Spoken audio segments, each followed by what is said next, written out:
Hey guys, welcome back to my YouTube channel. My name is Nathan. I'm a college student who likes to yap, and today I'm going to be talking about the recent flight that, Katy Perry and the other female celebrities did. It wasn't just female celebrities, like there were actual astronauts on that spacecraft, but most people have focused on that, so I'm going to be talking about some of the nuances of this trip, some of the feminism, some of the sustainability, and some of the public response because I think it's all really interesting. So if you find this topic interesting and you end up liking this video, give it a like, subscribe, so that you can be caught up with future videos. But first I'm going to talk about what happened. So here's an introduction and some of the public response. So Blue Origin, which is a aerospace company owned by Jeff Bezos, they did a recent all-female crew flight to space for 11 minutes. So kind of underwhelming, only 11 minutes, but it was the first all-female crew going to space. So that is an actual historic part of this. Katy Perry, who was a singer, and Gayle King, who was a broadcast journalist and now kind of just like a TV personality, they are two among of the other celebrities that went on the trip there. But Katie and Gayle, they've both been kind of at the center of the criticism. Nothing really criticizing Jeff Bezos, which I find interesting since it's his spacecraft company. Why is no one talking about that? Why is no one criticizing him, really? And this trip to space was an obvious publicity stunt. You don't need a degree in PR to know that, or marketing. It's just very obvious because yes, it's historic, but think of everything going on in the world. There's mass deportations, whether you think it's right or wrong, that's happening. There's on and off tariffs, whether you think that's right or wrong, that's happening. So I find it kind of like a distraction of don't look at what this president is doing that I donated at least $1 million to. So this was the first all-female crew flight to space, but not the first females in space, which for some of you that may be obvious.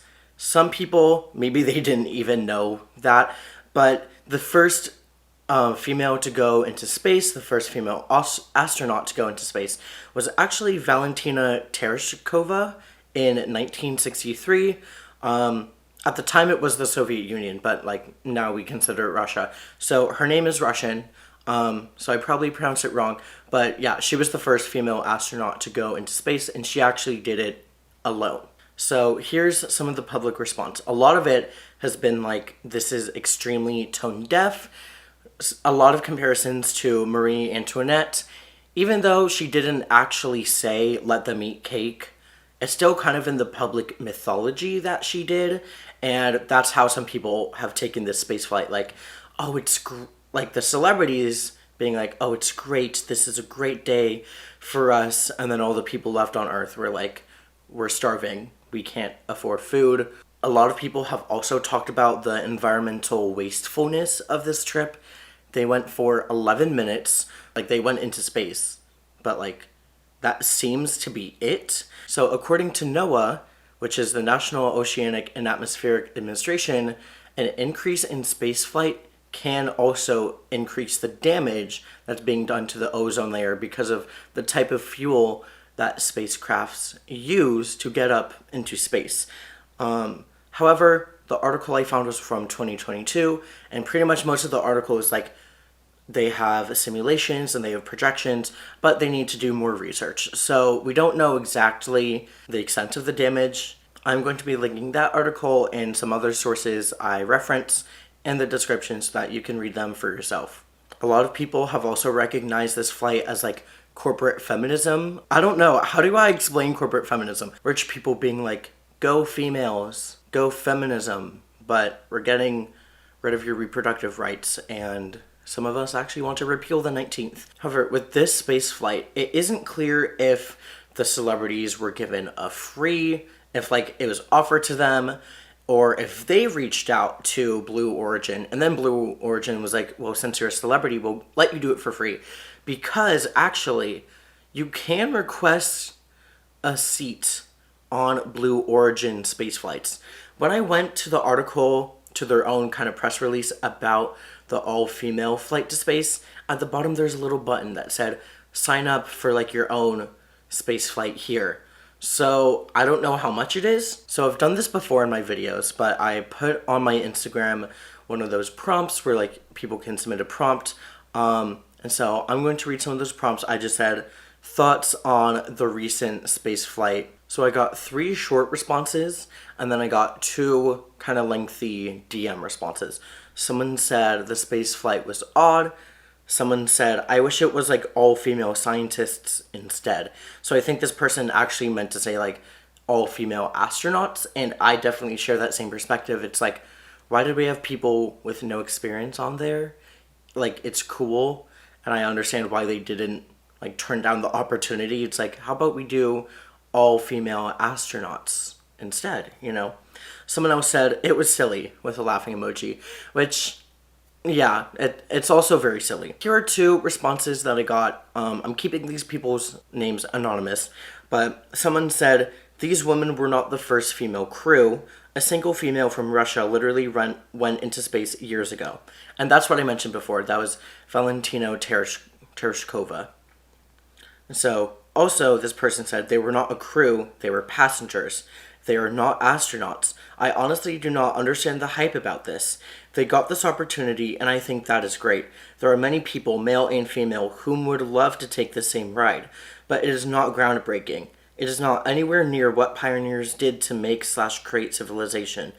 I do not get what we are supposed to be excited about. Someone else had a longer response. This person said, as someone who is going into the space medicine field and is rooting for there to be more women at the table of conversation, I was extremely disappointed in how this publicity stunt was handled.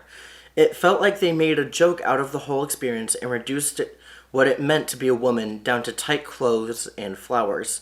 Just really disappointing. I think the point is that both men and women can do the same thing for humanity when it comes to space exploration, and more women should be involved. Not men and women have different experiences, so let's let women have a moment to take up space. And that's first what they said.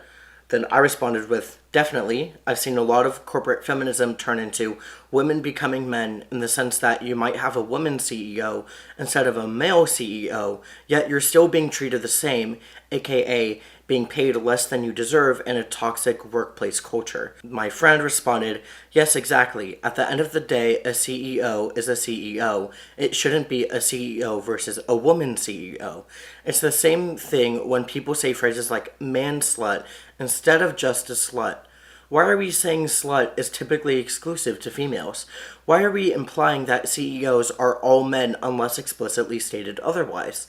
I don't know. I think this whole Blue Origin thing was an amazing opportunity that got wasted. I want to see women have equal seats at the table, not bedazzled or pink seats, but seats just like everyone else.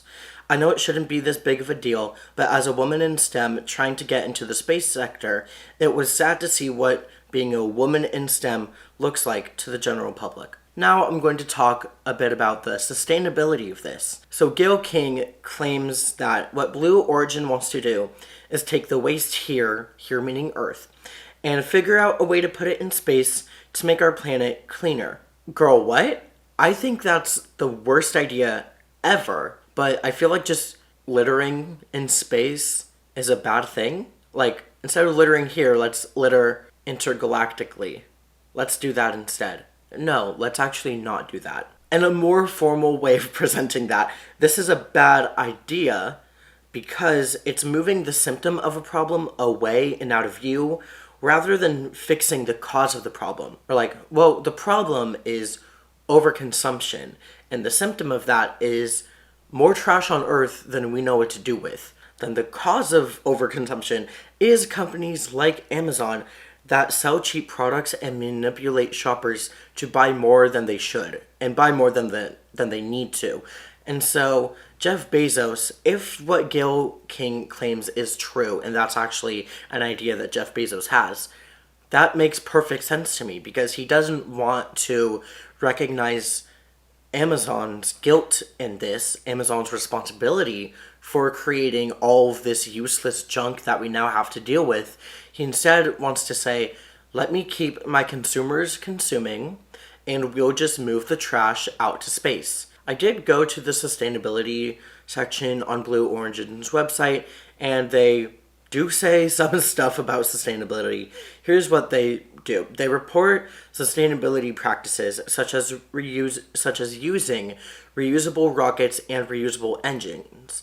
And I will say, that's not nothing. That's like being able to use a rocket for 25 flights, which I don't know if they have. That's just like a number that I thought of. But like if they use a rocket 20 times and it's still fine, that's better than, spending a ton of money and resources on one rocket and then only being able to use it for one flight.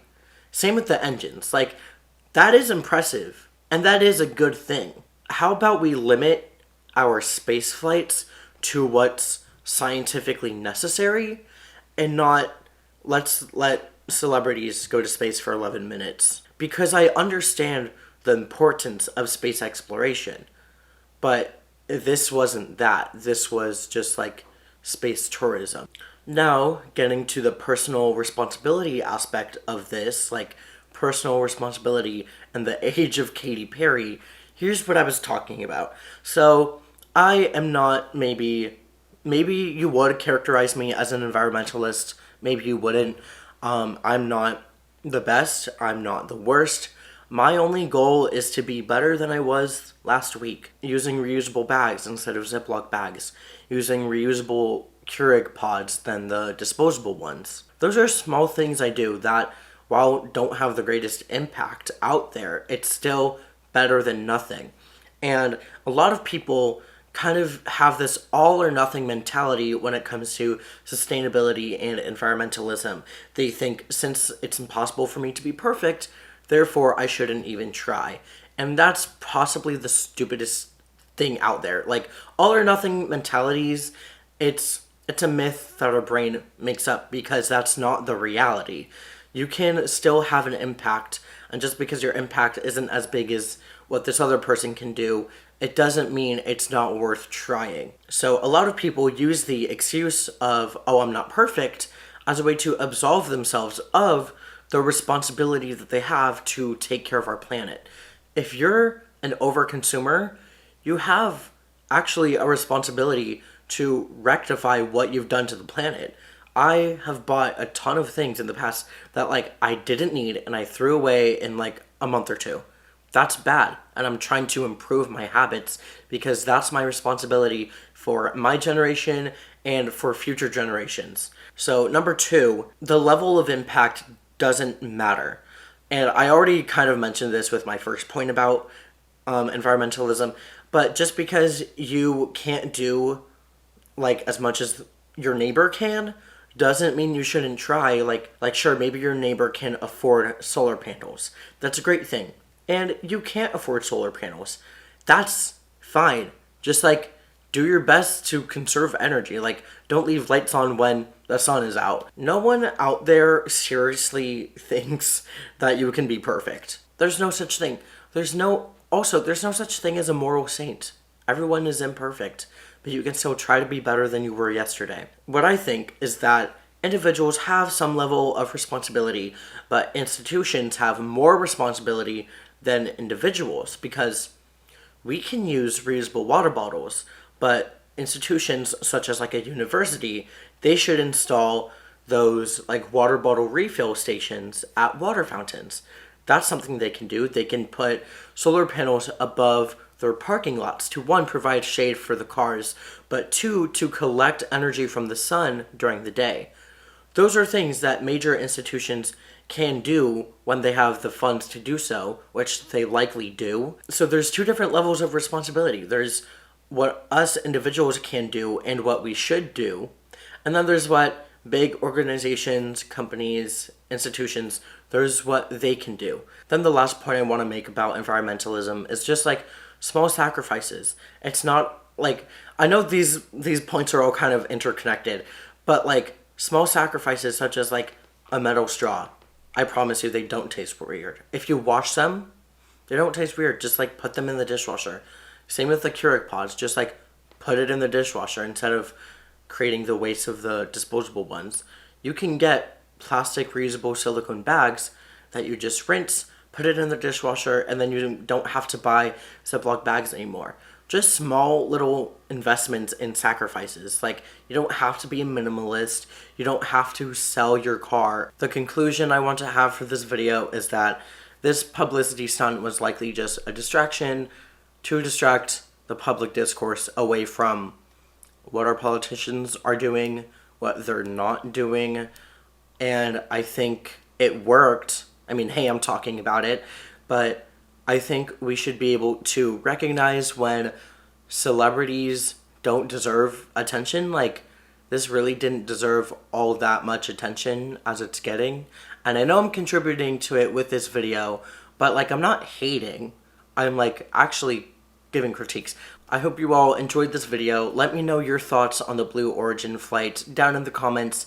If you enjoyed this video, leave a like, subscribe, so that you can stay up to date with my future videos.